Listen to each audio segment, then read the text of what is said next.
Hey, third graders. Today is Wednesday, April 22nd.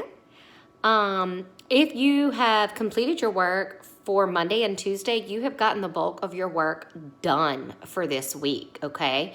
We only did Voyages, textbook and workbook on Monday and Tuesday this week because it was a lot of sentence writing, so I know that takes a lot of time. So if you did your Voyages work for Monday and Tuesday, the rest of the week should be a breeze, all right? The rest of this week, Wednesday, Thursday, and Friday, we'll have religion, practice book, and IXL, all right? So here we go. Let's go over our lesson plan for today. So that is, get with me, practice book, your Wonders practice book, pages 86 and 87. All right, we're going to go over that first. So we are talking about plurals here, and we're talking about irregular plural nouns. So a few plural nouns that have the same singular and plural noun would be words like sheep, deer, scissors, fish, moose, and salmon. They're spelled the same way, whether you're using it in the singular form or the plural form. Okay, well, how would we know the difference? We would use our context clues to figure out if we're talking about one or more than one, okay? So the next little bullet point, a few plural nouns change spellings, but you do not add S or ES. And these examples that they've given are tooth and teeth, goose and geese. Now, okay, let us go over some examples. So let's look at exercise A. Write in the line if the underlined noun is being used in the singular form or the plural form. Again, how would we figure out if it's the same? You're going to use your context clues. So number one, we saw 5 deer behind our house.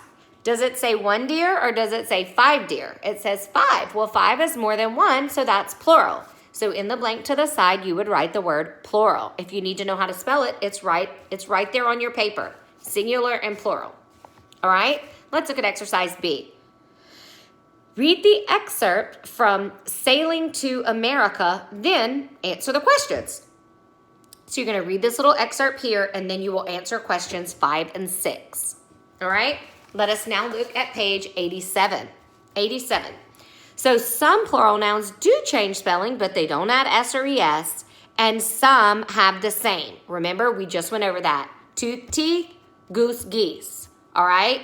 Or they have the same. Fish, salmon, deer, etc. If you forgot them, just look right back on page 86. Pause the video and check it out. All right, so here we go. Let's go over these examples. Rewrite the sentences.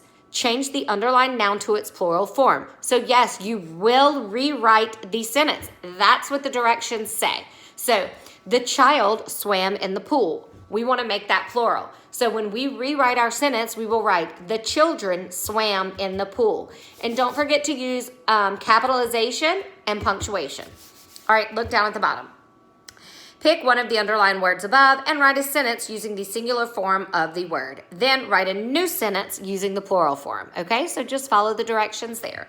That's all we have in our Wonders book. Next, open up your religion. If you need to pause the video, go ahead and do so. All right, so religion today, pages 241 and 242. So on 241, you are going to read a prayer. And then on 242, you are going to answer the questions, all right? If you don't know the answers, then look back through the pages that you've read, and that will help you answer your questions, all right? So that is religion for the day. The only other thing that you have to do is your IXL, okay? Your lesson this week and last week, since we're working on commas, was to practice letter SS, skills 1 through 5, okay? So yes, last week you had to do 30 minutes, and this week you'll do a total of another 30 minutes. If you have reached 100% accuracy on those skills, SS 1 through 5, you will get full credit for doing your IXL for last week and this week, okay? Now, if you have 100% accuracy and it took you less than 1 hour, then you are still going to get credit for this week and last week. 30 minutes last week, 30 minutes this week. Now, if it takes you an hour and you still haven't reached 100% accuracy, but you have done your 30 minute and 30 minute from last week and this week, you will also get full credit, okay? I encourage you to continue working on these skills until you have reached 100% accuracy, because that means you've mastered the skills, okay? All right, see you tomorrow. Bye.